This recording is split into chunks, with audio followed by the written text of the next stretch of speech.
Hello बच्चों, आज हम स्टार्ट करने वाले हैं फिजिक्स 12th फिजिक्स का पहला chapter electric charges and fields. Right, अभी देखिए ये चैप्टर जो है बहुत ही इंपॉर्टेंट है। क्यों? क्योंकि ये बेस है एक फील्ड का, राइट, जो हम आगे अभी समझने वाले हैं। ठीक है, इसको कंप्लीट करने के बाद हम बहुत सारे पोर्शंस कवर करेंगे। राइट, जैसे आपका चैप्टर 1, 2, 3, 4, 5, 6, 7 मतलब 7 चैप्टर कवर होते हैं। राइट, तो ये चैप्टर 1 जो है एक बहुत बड़ी फील्ड का छोटा सा ब्रांच है। राइट, ये और बहुत इंपॉर्टेंट है, इसलिए इसे बराबर समझना है। आइए देखते हैं फिजिक्स के अंदर जो एक फील्ड है उसे हम कहते हैं इलेक्ट्रोमैग्नेटिज्म। राइट, अभी इलेक्ट्रोमैग्नेटिज्म नाम से पता चल रहा है, इलेक्ट्रो मतलब होगा चार्ज, राइट, एंड मैग्नेटिज्म मतलब मैग्नेटिक फील्ड। राइट, चार्ज से हम कह सकते हैं इलेक्ट्रिक फील्ड। तो इन दोनों की फील्ड से ये ब्रांच बनी है। राइट, आइए देखते हैं। इलेक्ट्रोमैग्नेटिज्म जो है वो दो ब्रांचेस में स्प्लिट है। पहला है इलेक्ट्रोस्टैटिक और दूसरा है इलेक्ट्रोडायनामिक्स। देखिए, इलेक्ट्रोस्टैटिक नाम से पता चल रहा है, इलेक्ट्रोस्टैटिक मतलब charge is in rest. Right, तो ये हुआ इलेक्ट्रोस्टैटिक। इसकी डेफिनेशन क्या बोल सकते हैं? It is a branch of physics, right, in which we do the study of charge which is in rest. Right, तो उसे बोलेंगे इलेक्ट्रोस्टैटिक। इसी तरह यहां पर है इलेक्ट्रोडायनेमिक्स। डायनेमिक्स में क्या है? Charge in motion. Right, so again इसकी डेफिनेशन क्या बोलेंगे? Branch of physics which do the study of charge which is in motion, right, study of charge which is in motion। Electrostatic के अंदर हमारे physics 12th physics के दो chapter cover होते हैं, चैप्टर 1 और चैप्टर 2। देख सकते हैं आप चैप्टर 1 में सबसे पहले हम समझेंगे चैप्टर 1 को, तो उसमें क्या आएगा? Electric charges and fields. Right, chapter 1 में ये सारे टॉपिक्स हम पढ़ेंगे, इनके अंदर बहुत सारे डिटेल में जाएंगे, जैसे कि what is charges, what is electrostatic force. Right, electrostatic force में हम कोलंबियन फोर्स देखेंगे और वेरियस सिस्टम्स देखेंगे। इसी तरह से इलेक्ट्रिक फील्ड, राइट, और electric dipole. Right, electric field और इलेक्ट्रिक डाइपोल हम लोग डिफरेंट केसेस में भी स्टडी करेंगे। तो ये तो हुआ पहला चैप्टर जिसके अंदर हम चार्ज और इलेक्ट्रिक फील्ड को पढ़ते हैं। लेकिन ये सब किस कंडीशन का है? तो जब चार्ज रेस्ट में होता है उसके लिए। अब सेकेंड चैप्टर में हम क्या पढ़ेंगे? Electrostatic potential. नाम से पता चल रहा है ये इलेक्ट्रोस्टैटिक का ही ब्रांच है, इलेक्ट्रोस्टैटिक पोटेंशियल एंड कैपेसिटेंस। इसमें हम देखेंगे इलेक्ट्रोस्टैटिक पोटेंशियल और कैपेसिटर। राइट, तो ये हुआ दूसरा चैप्टर। और आप देख सकते हैं यहां पर इलेक्ट्रोडायनेमिक एक वास्ट फील्ड है जिसमें बहुत सारे चैप्टर हमारे 12th के कवर हो जाएंगे, जैसे कि इलेक्ट्रिक करंट। जब चार्ज मोशन में आएगा तो हम इलेक्ट्रिक करंट देखेंगे, किस तरह सर्किट में करंट फ्लो होगा और सर्किट के कॉम्बिनेशंस को सॉल्व करेंगे। इसी तरह जब चार्ज मोशन में होता है तो चार्ज इलेक्ट्रिक फील्ड के साथ साथ मैग्नेटिक फील्ड भी बनाता है, प्रॉपर्टी दिखाता है। तो उस वजह से जब चार्ज मोशन में आएगा तो हम मैग्नेटिक इफेक्ट ऑफ करंट देखेंगे, मैग्नेटिज्म देखेंगे, और आगे चलकर electromagnetic induction which is EMI chapter 6 और 7 अल्टरनेटिंग करंट देखेंगे। तो इस तरह से ये बहुत वास्ट ब्रांच है फिजिक्स के अंदर, जिसके अंदर हम लोग पहला चैप्टर देखने वाले हैं which is electric charges and fields. तो आपको इसकी इंपॉर्टेंस पता चल गई होगी क्यों ये इतना इंपॉर्टेंट है, क्योंकि एक करेंगे तो उसके बारी बेस बाय बेस हमारा फिजिक्स का 12th का बेस तैयार होता जाएगा। ठीक है, देखते हैं। ओके, आइए देखते हैं इलेक्ट्रोस्टैटिक को। इलेक्ट्रोस्टैटिक क्या है? हम ऑलरेडी बात कर चुके हैं इसके बारे में। Electrostatic, right, so it is a branch of physics which deals with the study of charges which is in rest, right, or और forces due to electrostatic, right, electric potential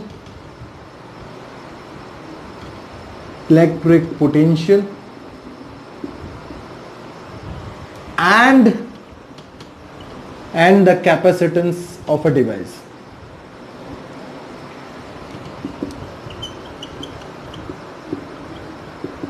Right, is called electrostatic और static electricity. Right, दूसरा नाम इसे हम क्या कह सकते हैं? Static electricity.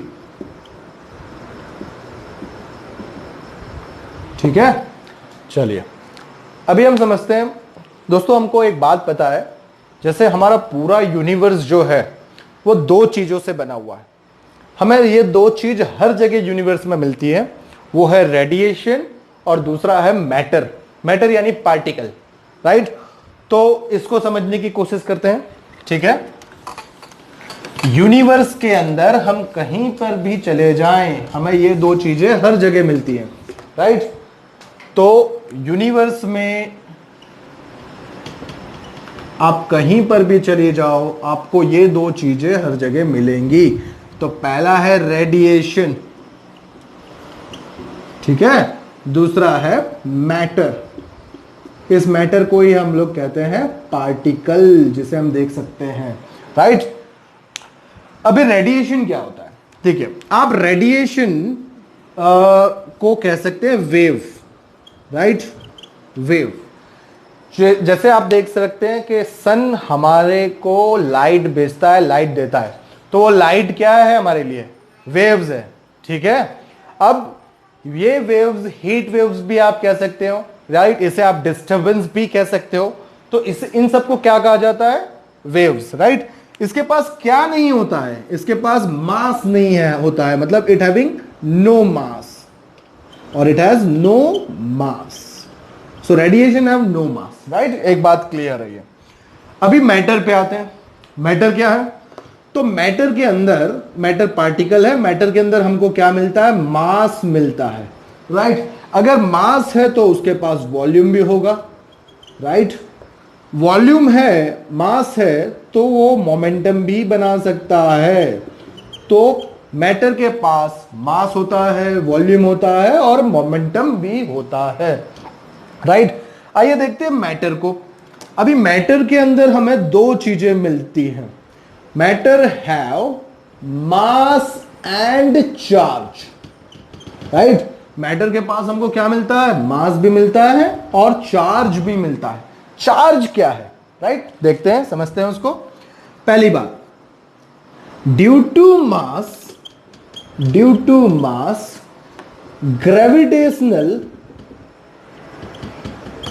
gravitational force comes into existence. Right, comes into existence, and which is always attractive in nature.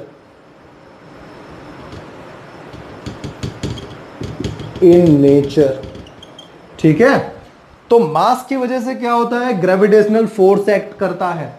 Right, एक बॉडी का मास दूसरे बॉडी के मास को अट्रैक्ट करता है, उसे कहते हैं ग्रेविटेशनल फोर्स. ठीक है, और ये ग्रेविटेशनल बाय नेचर हमेशा कैसा होता है? अट्रैक्टिव. ठीक है, अब चार्ज के बारे में समझते हैं. while due to charge electrostatic force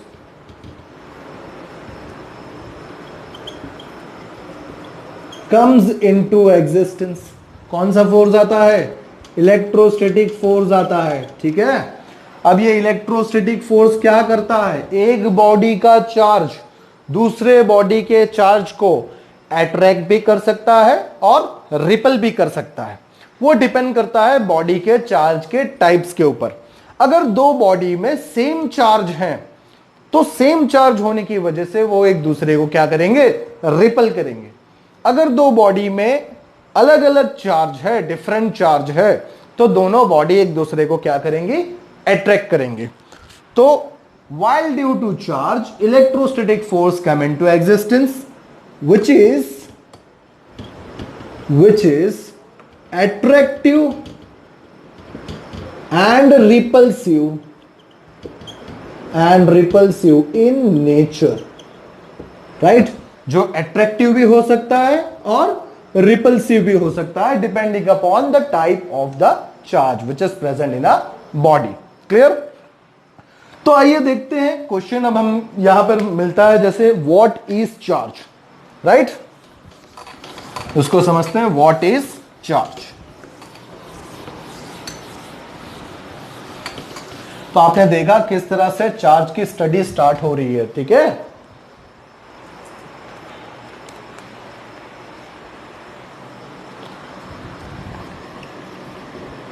what is electric charge,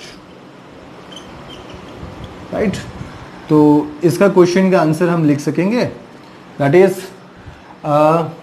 electric charge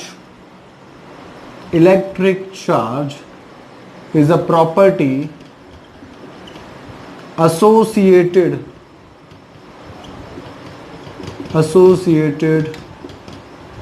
with the matter which experiences electrical and magnetic effect, right? यानी आप देख सकते हैं चार्ज से हमें क्या होता है, चार्ज एक इनहेरेंट प्रॉपर्टी है मैटर की, मैटर के अंदर चार्ज होता है, ठीक है? तो इनहेरेंट प्रॉपर्टी है, मतलब charge is a property associated with the matter and which experiences, उसकी वजह से क्या होता है, हमें इलेक्ट्रिकल और मैग्नेटिक इफेक्ट देखने को मिलती है। एक बात आप समझ लीजिए, जब चार्ज रेस्ट में होता है, मतलब हम पढ़ भी वही रहे हैं इलेक्ट्रोस्टैटिक, तो चार्ज इन रेस्ट, जब चार्ज रेस्ट में होता है तब वो सिर्फ और सिर्फ इलेक्ट्रिक फील्ड बनाता है। चार्ज मोशन में होता है तो इलेक्ट्रिक फील्ड के साथ साथ मैग्नेटिक फील्ड भी बनाता है, ठीक है? आइए देखते हैं, अब इसकी यूनिट की बात करते हैं, ठीक है? SI unit of charge is coulomb,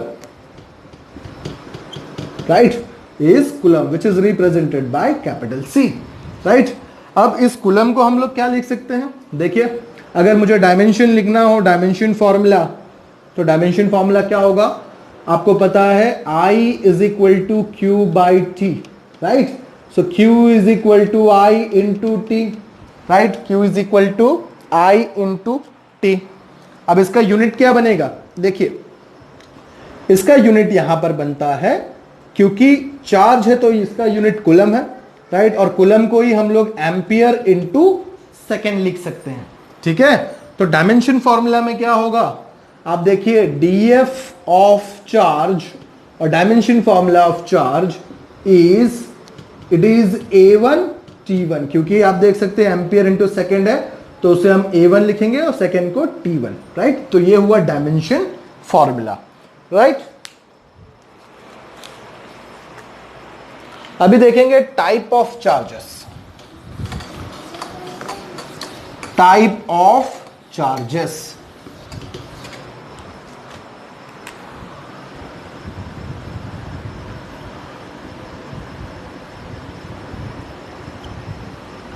okay, type of charges में देखें तो हमें अगर मोटे तौर पर बात करें एकदम सिंपल, तो इसके दो ही टाइप्स हैं, एक है पॉजिटिव टाइप और पॉजिटिव चार्ज, राइट? दूसरा है नेगेटिव चार्ज, राइट? पॉजिटिव मतलब आप उसे कह सकते हैं प्रोटॉन, राइट? और नेगेटिव चार्ज मतलब आप कहेंगे इलेक्ट्रॉन, ठीक है? अब इनके मैग्नीट्यूड की बात करते हैं, तो मास ऑफ प्रोटॉन हम क्या लिखते हैं, mass of proton is 1.67 into 10⁻⁻27 kg, clear? Mass of electron क्या लिखेंगे, इट इज 9.1 इंटू 10⁻⁻31 kg।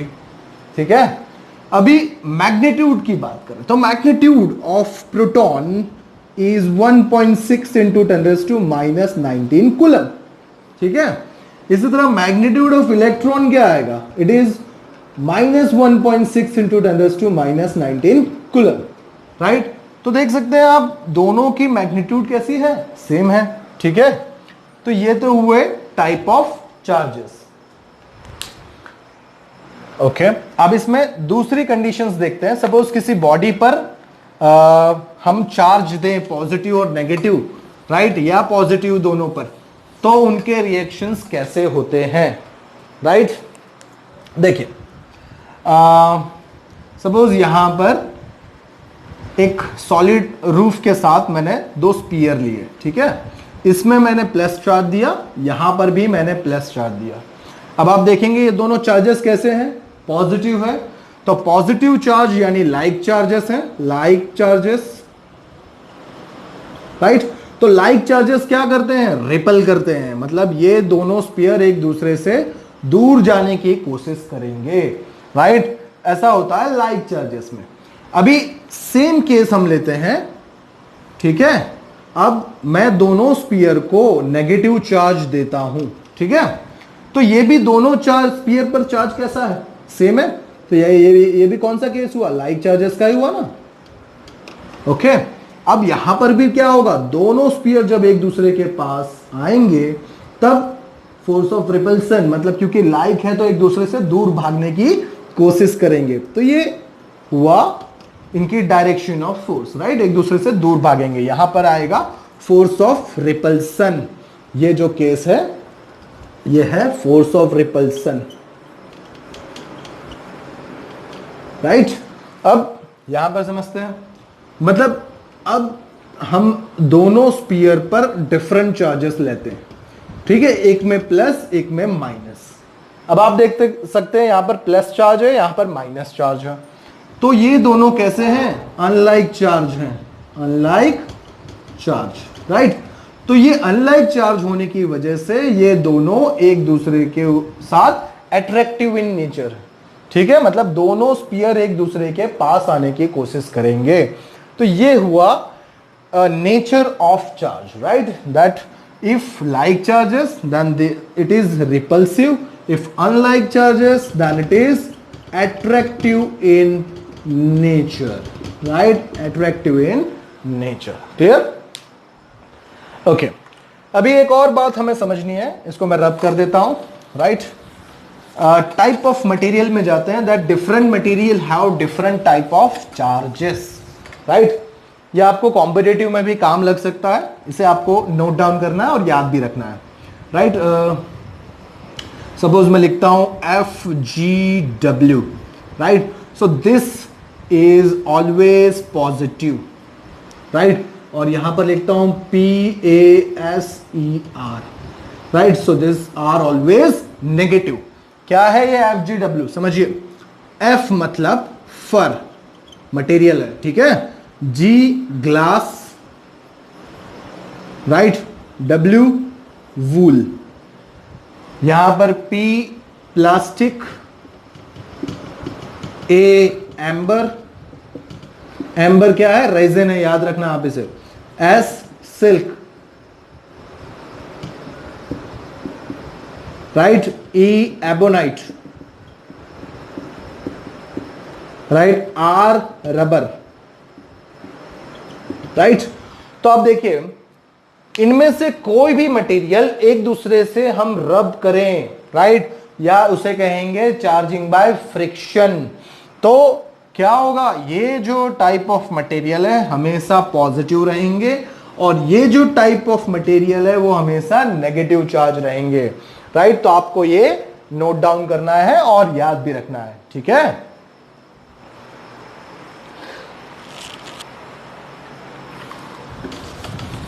चलिए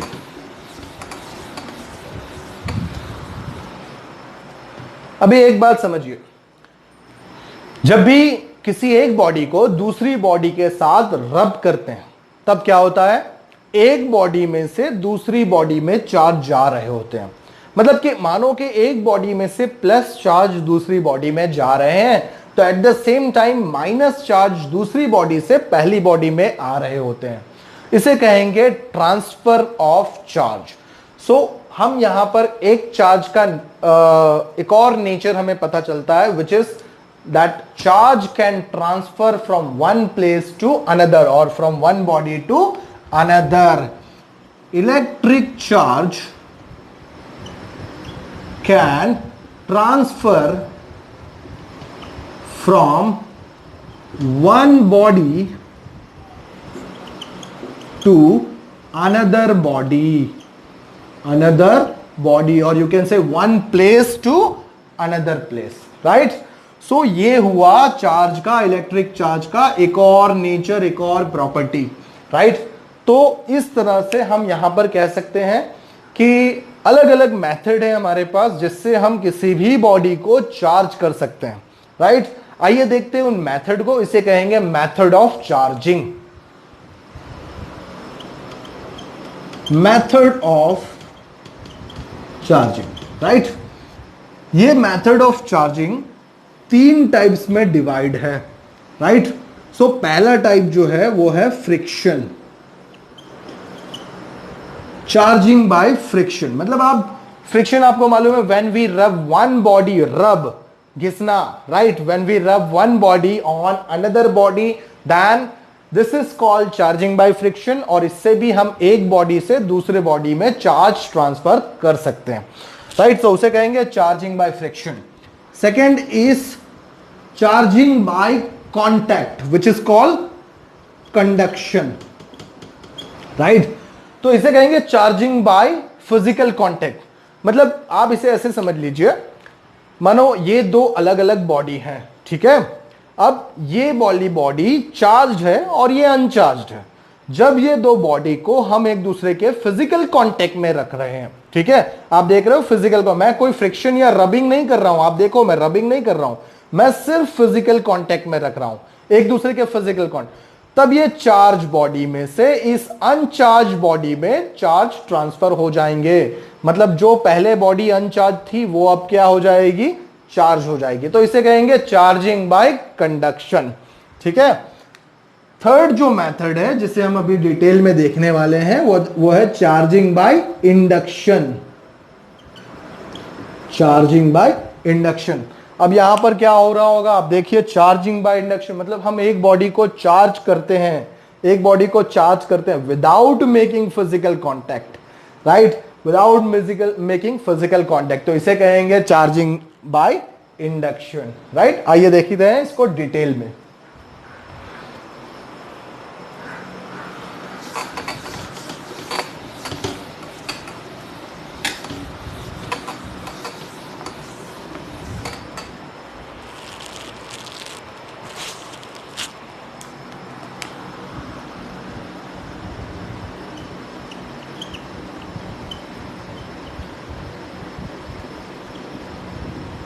राइट? चार्जिंग बाय इंडक्शन देखते हैं।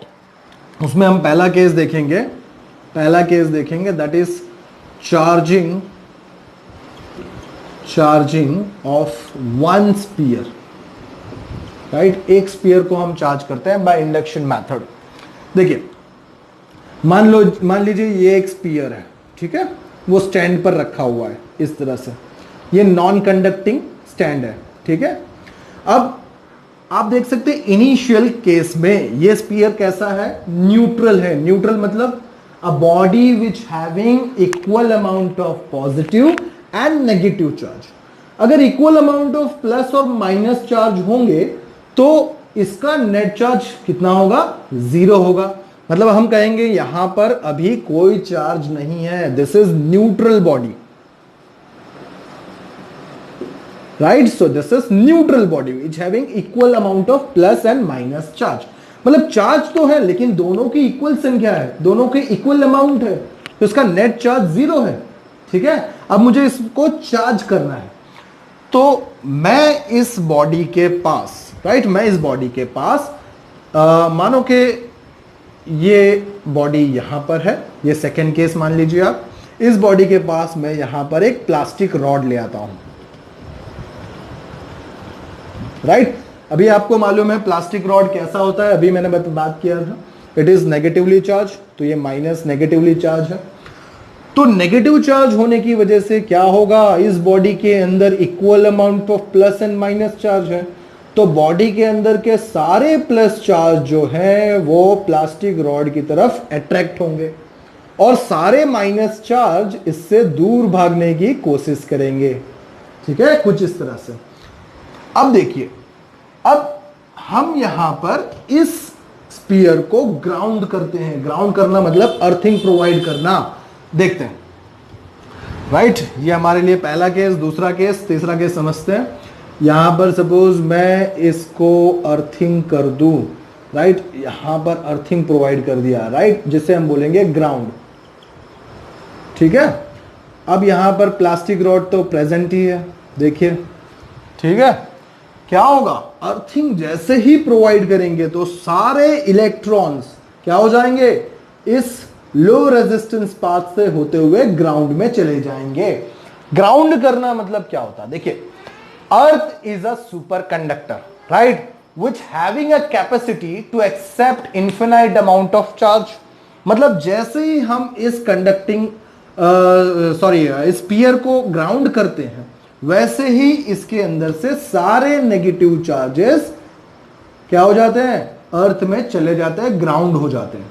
ठीक है, तब इस बॉडी में नेगेटिव चार्ज प्रेजेंट नहीं रहते, सिर्फ और सिर्फ पॉजिटिव चार्ज ही रहते हैं। ठीक है, अब देखिए, अब अगर मैं इस बॉडी से ये ग्राउंड भी निकाल लूं और प्लास्टिक रॉड भी हटा दूं तो मुझे क्या मिलेगा, देखिए यहां पर क्या होगा इस केस में, तब ये स्पीयर में सिर्फ और सिर्फ पॉजिटिव चार्ज ही प्रेजेंट रहेंगे हर जगह, आप देख सकते हैं। तो ये क्या हुआ, मैंने कहीं पर भी प्लास्टिक रॉड को मतलब चार्ज बॉडी को दूसरी न्यूट्रल बॉडी के साथ कांटेक्ट नहीं किया।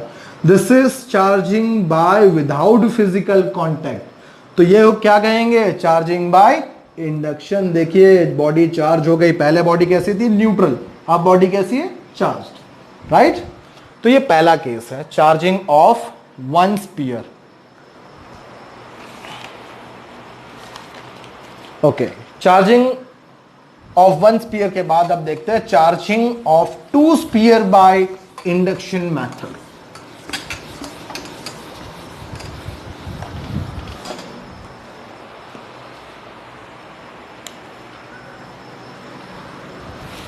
Right, charging of two sphere, charging of two sphere by induction method, right. So let's see, देखिए यहां पर एक स्पीयर है मेरे पास, ये स्पीयर ए है, ठीक है, और इसके साथ मैंने दूसरा स्पीयर जोड़ रखा है, ठीक है, ये स्पीयर बी है, राइट। अब दोनों स्पीयर कैसे हैं, दोनों स्पीयर न्यूट्रल हैं, राइट। आप देखिए यहां पर कंफ्यूज मत हो जाइए, क्योंकि मैंने कहा है कि चार्जिंग बाय इंडक्शन मतलब charging without making physical contact, और आप कहेंगे यहां पर तो मैंने दोनों स्पीयर जोड़ रखे हैं। एक्चुअली मैंने दोनों न्यूट्रल स्पीयर को जोड़ा है, मैंने किसी भी चार्ज बॉडी को इनके साथ कांटेक्ट नहीं कराया है, राइट। तो ये हुआ चार्जिंग बाय विदाउट कांटेक्ट, यानी इंडक्शन ही है, ठीक है। अब यहां पर मानो ये दोनों न्यूट्रल है, ये पहला केस है, राइट, इनमें कोई चार्ज नहीं है। अब इस केस में मानो कि मैं स्पीयर के पास, ये जो अरेंजमेंट है हमारे पास, इस अरेंजमेंट में मैं एक रॉड यहां पर रखता हूं, राइट। वो रॉड पॉजिटिवली चार्ज्ड है। कैसा चार्ज है, पॉजिटिव, मतलब ये रॉड क्या होगा, ग्लास रॉड होगा, ठीक है।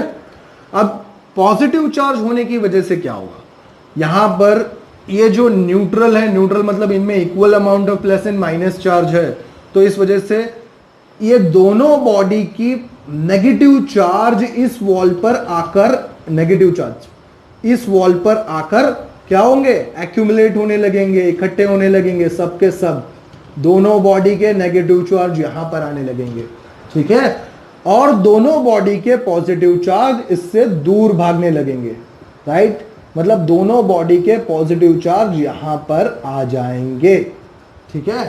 अब आप देख सकते हैं क्या, अगर मैं इस रॉड को दूर ले जाऊं, राइट, और इनको पास में रखे रखूं तो क्या होगा, इनको दूर कर दूं तो क्या होगा, ये दोनों बॉडी चार्ज हो जाएंगी, राइट।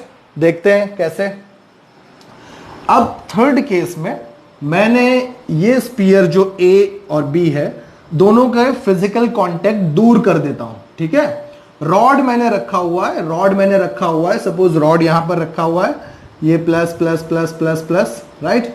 तो यहां पर सारे माइनस हैं, ठीक है, यहां पर सारे माइनस हैं, और ये बॉडी को मैंने दूर कर दिया, यानी ये यहां पर सब क्या है, प्लस, ठीक है। तो ये बॉडी ए और बी आप देख सकते हैं, ये रॉड अभी मैंने रखा हुआ है, इस वजह से इनके कॉम्बिनेशन रिकॉम्बिनेशन नहीं हुए, और इस बॉडी में नेगेटिव चार्ज है और इस बॉडी में पॉजिटिव चार्ज है, ठीक है। अब आप देखेंगे अगर इस रॉड को भी मैं दूर ले जाऊं तो क्या हुआ, देख सकते हैं आप, दोनों स्पीयर चार्ज हो गए हैं, राइट।